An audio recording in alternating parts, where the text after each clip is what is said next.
ಎಲ್ಲ ನಿಮ್ಗೆಲ್ಲ ಗುಡಿ ಮಾಹಿತಿ ಗೊತ್ತಾ ಗೊತ್ತಿಲ್ವಾ? ಹೇಳ್ಬೇಕಾ? ಹೇಳ್ಬೇಕು. ಈ ಊರ ಹೆಸರು ಬಂದು ಭಿಕ್ಷಾಲಯ ಅಂತ ಕರೀತಾರ. ಹಳೆ ಹೆಸರು ಭಿಕ್ಷಾಲಯ, ಇವಾಗಿನ ಹೆಸರು ಬಂದು ಭಿಕ್ಷಾಲಯ ಅಂತ ಆಗಿದೆ. ನೀವೆಲ್ಲ ಮಂತ್ರಾಲಯಕ್ಕೆ ಹೋಗಿ ಬಂದ್ರ ಎಲ್ಲಾರು?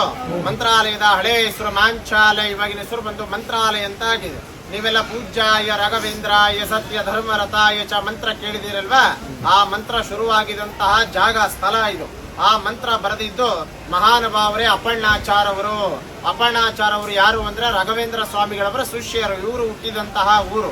ಇದೇ ಊರಲ್ಲಿ ರಾಘವೇಂದ್ರ ಸ್ವಾಮಿಗಳವರು ಅವರ ಮಂತ್ರಾಲಯಕ್ಕೆ ಹೋಗಿನ ಮುಂಚೆ 13 ವರ್ಷ ಕಾಲ ರಾಯರು ಇದೇ ಜಾಗದಲ್ಲಿ ಇದ್ದಿದ್ದು.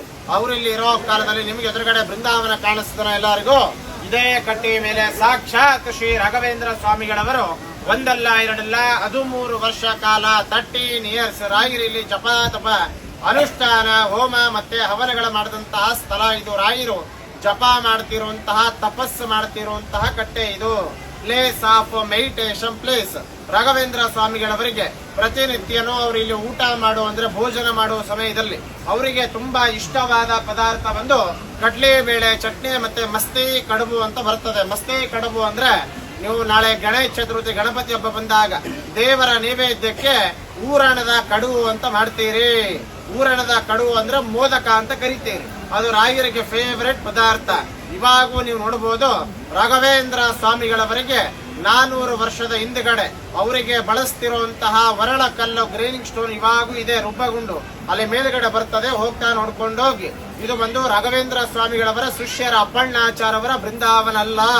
ಅಪ್ಪಣ್ಣಾಚಾರ್ ಅವರು ಕಟ್ಟಿದಂತಹ ರಾಘವೇಂದ್ರ ಸ್ವಾಮಿಗಳವರ ಪ್ರಥಮ ಅಂದ್ರೆ ಫಸ್ಟ್ ಏಕಶಿಲಾ ಬೃಂದಾವನ. ಏಕಶಿಲಾ ಅಂದ್ರೆ ಒಂದೇ ಶಿಲೆ, ಒಂದೇ ಕಲ್ಲಲ್ಲಿ ಬೃಂದಾವನ ಕಟ್ಟಿದ್ದು. ರಾಘವೇಂದ್ರ ಸ್ವಾಮಿಗಳವರು ಅವರ ಶಿಷ್ಯರಿಗೆ ಜ್ಯೋತಿ ರೂಪದಿಂದ ದರ್ಶನ ಕೊಟ್ಟಿರುವಂತಹ ಫಸ್ಟ್ ಬೃಂದಾವನ. ನೀವೆಲ್ಲ ಮಂತ್ರಾಲಯಕ್ಕೆ ಹೋಗಿ ಬಂದ್ರಲ್ಲ ಎಲ್ಲಾರು?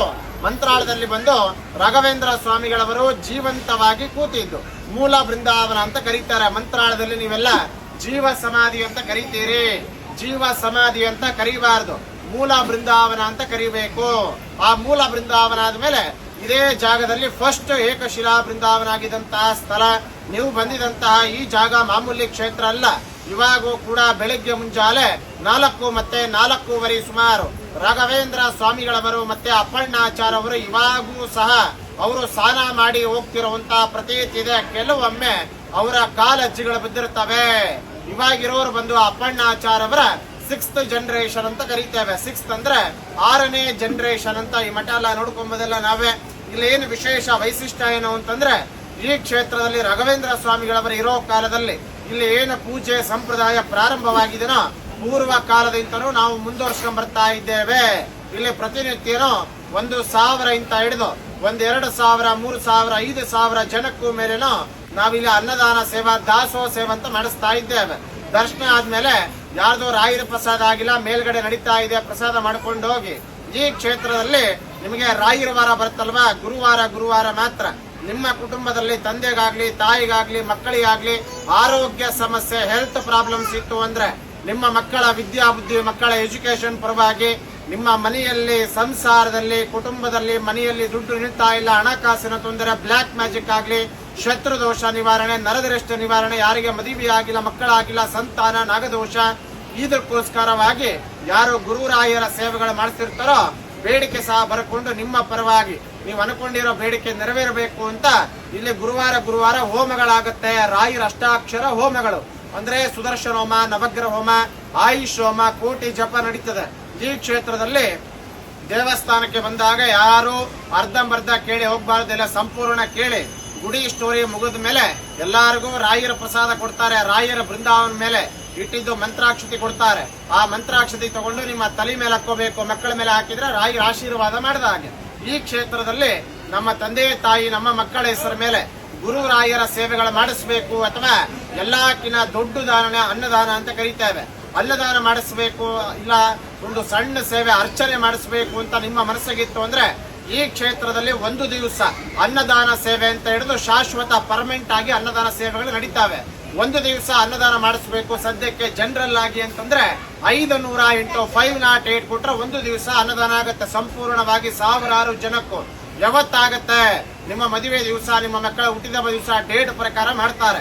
ಇಲ್ಲ ಅಂದ್ರೆ ರಾಯುರ ವಾರ ಗುರುವಾರ ಆಗತ್ತೆ 508 ಒಂದು ದಿವಸ ಕಂಪ್ಲೀಟ್ ಆಗುತ್ತೆ, ಕೊಟ್ಟು ಬರೆಸ್ಬೋದು.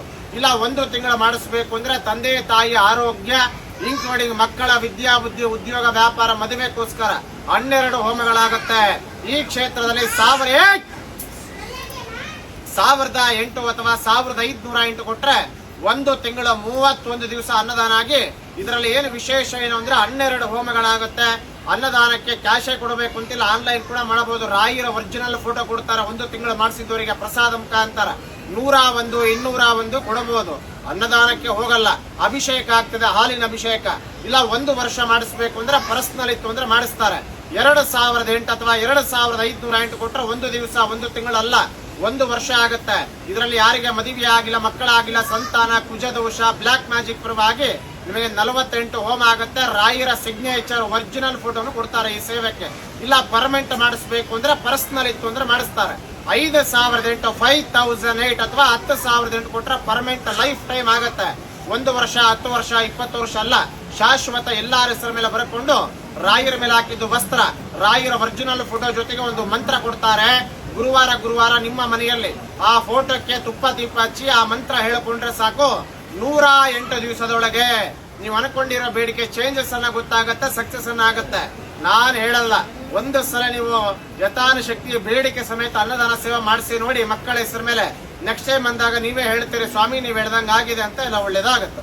ದೇವಸ್ಥಾನಕ್ಕೆ ಬಂದವರು 1-2 ನಿಮಿಷ ರಾಯರ ಹತ್ರ ಚೆನ್ನಾಗಿ ಪ್ರೇಯರ್ ಮಾಡ್ಕೊಂಡು ಒಬ್ಬರೊಬ್ಬರು ಬನ್ನಿ, ರಾಯರ ಪ್ರಸಾದ ಕೊಡ್ತಾರೆ, ಮಂತ್ರಾಕ್ಷಿ ತಗೊಂಡೋಗಿ ಎಲ್ಲ ಒಳ್ಳೇದಾಗುತ್ತೆ.